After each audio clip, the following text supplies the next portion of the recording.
Then again, welcome to Art.on.Wires. As you probably already realized, it's a laboratory, so a lot of experimentation, and that's why we are also always delayed, but that's how it is. I hope you are fine with that.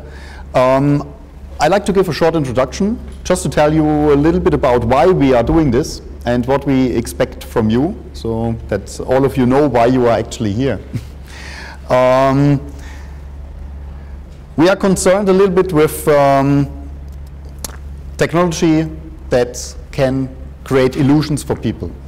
Illusions like maybe visual illusions, sound illusions, where people can go beyond themselves, where people can do things they cannot do usually, like in their normal lives, on stages. One of the examples is technology that is used in several theater plays and dance plays already, which is kind of an old technology. It was invented like in the 1900th century. It's called Pepper's Ghost, and what people did back then was just putting a glass plate in front of the stage between the audience and the actors on the stage. And this glass plate reflected just the person that was standing in the pit underneath, not seen by the audience, and illuminated down here. And from the perspective of the audience, it looked as if a person was standing on a stage next to another person, but the person wasn't really there. So you could have, like a real mixing of realities.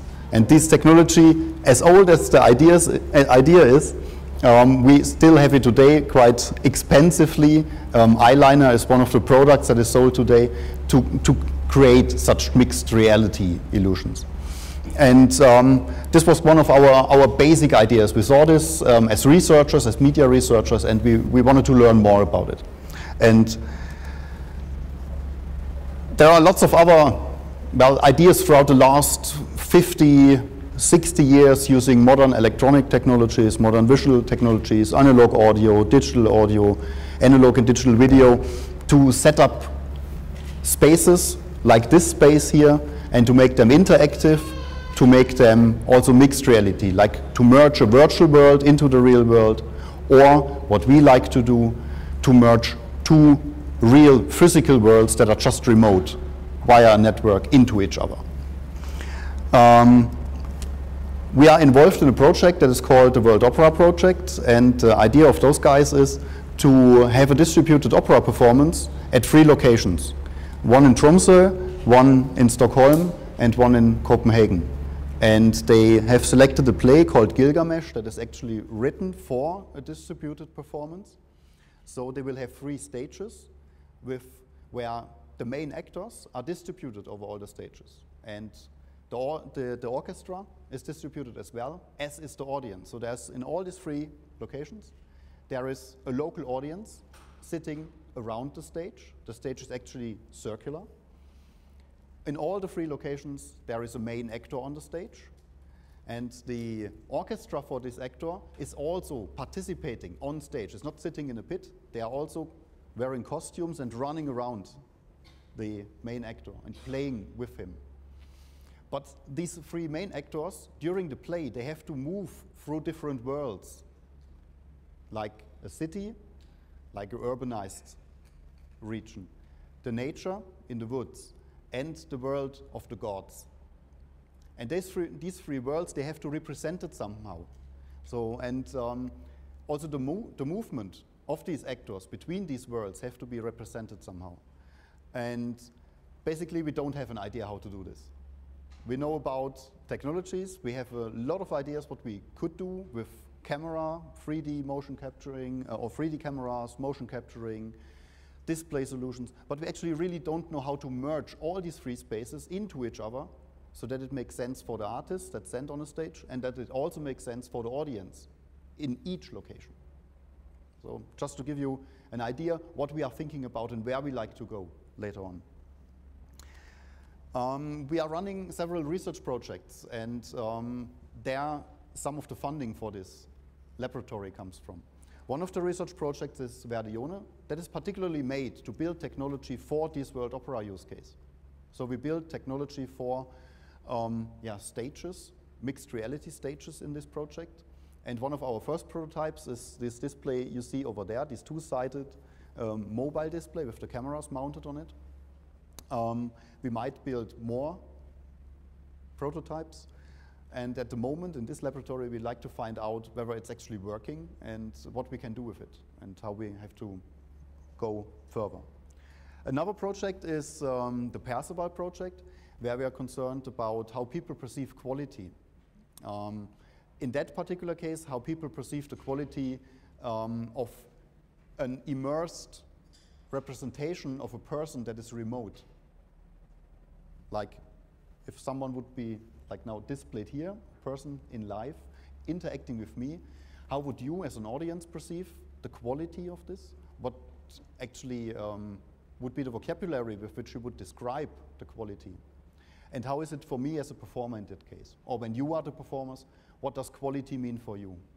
And we like to run a focus group with some of you tomorrow afternoon, where we have a moderator here who is trained to run such focus groups, and we like to chat about quality with some of you guys. And I just come around and just ask some of the invited guests to participate in this focus group later on.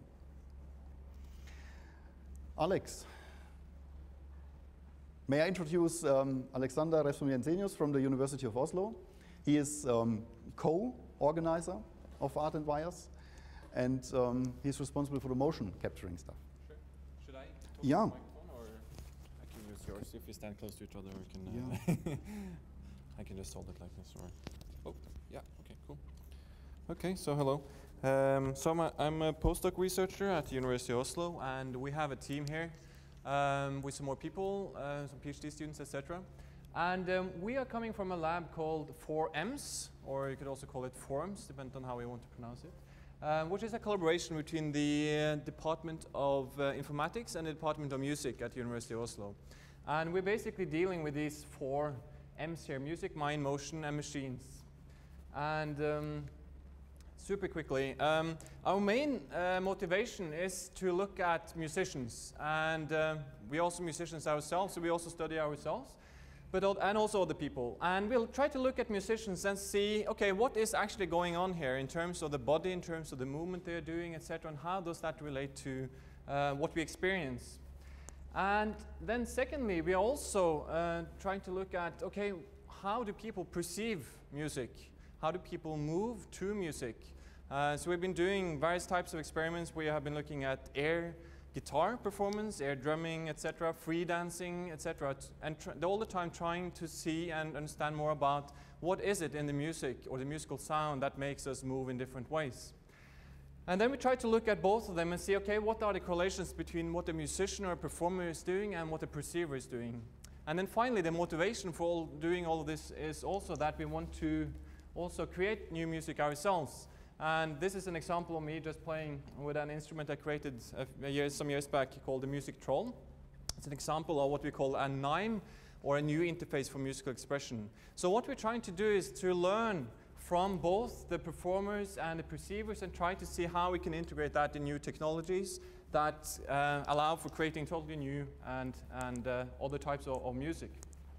So during this workshop, we have brought 2 different types of motion capture systems. So you can see one there in the back with all the cameras. That's an infrared motion capture system where you have these dots on the body that you might have seen that people use in animation.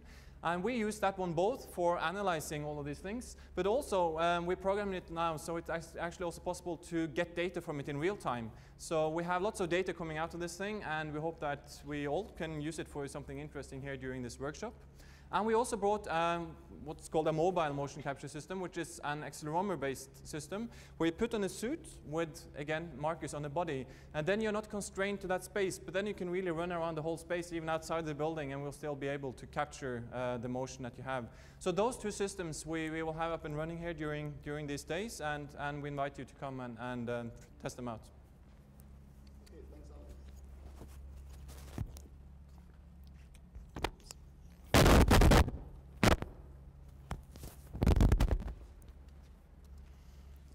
Just to tell you a little bit about the organization. You probably are already familiar with the space, so I don't have to tell you that much. The The backstage area, you probably already saw, there is some free drinks available, but we will also hand out beverage cards so that you can get some drinks in the bistro next door.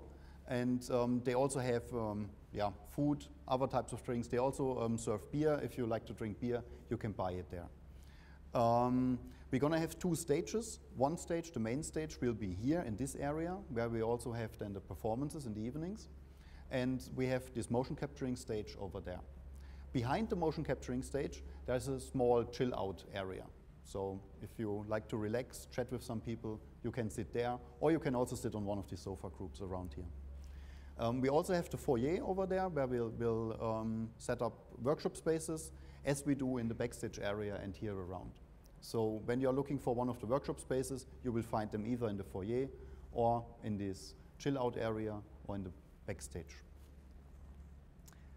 Now for the schedule. You probably already saw the schedule as it is on the website.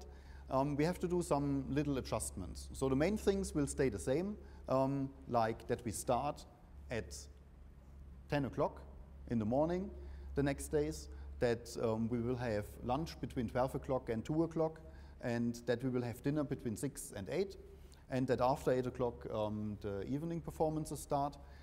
In between, it was always meant to be a quite flexible laboratory. The first idea was originally that we have guided workshops in the beginning, so that people who come don't feel that lost, and during these workshops also can figure out with whom they like to collaborate, or which idea they like to pursue, and on which idea they like to build during this workshop. Now it turns out that many people who give a workshop also like to participate in other people's workshops. So we just reconstruct. And since we have not that many registrations for workshops, we are quite flexible in this. And just let me show, this is the list of workshops we have. And the bold days are actually the days of those workshops that have to happen on these days, because there is a person or several persons here who attend Art.on.Wires only on that day and who subscribe to these workshops. So today we will have the motion capturing workshop out there. I saw that there are some people already interested in open frameworks, so we will have an open frameworks workshop as well. And Mark is giving the Isadora workshop here on the main stage. All the other workshops, we have to find out a different schedule, and we do this afterwards. I just put up at the reception area some lists where you can just come and subscribe to which workshops you like to go, and then we find a schedule that fits most of us best. We will have at most 2 of the workshops in parallel. Yeah. Final words, not many. I think it is a nice area. I'm happy that you all are here, and you all are welcome to play together, to chat with everyone, and to learn. Have some nice days.